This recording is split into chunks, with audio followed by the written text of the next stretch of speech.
Pwede nga bulan at sipod ka nag-harvest na ako iti March kan April,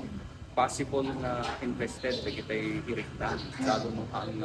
no second hand na kita usar nga sako nga ano na nagarisan ket makadabog na so tinararabit ni ako ket nagpa-schedule kami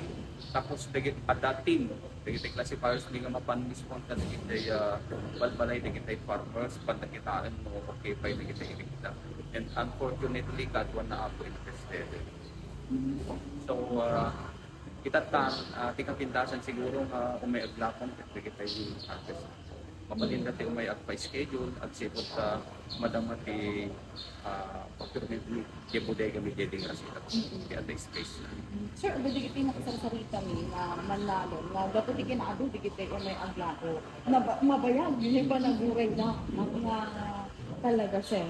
So nga di kita dumaha makauray. So ano yung suggestion kayo? Ano ito? pepay sa tayo ako nakad-aduda so mostly di ko daw may schedule but after 2 or 3 weeks ay sa mapamig makita ang sipot ti kaaduda yan limited na space tayo so talaga makita ka remedyo na dito ako dapat adult yung pagkatang itipagas tapos maka-create tayo iti space pagkamadaan ka dito katan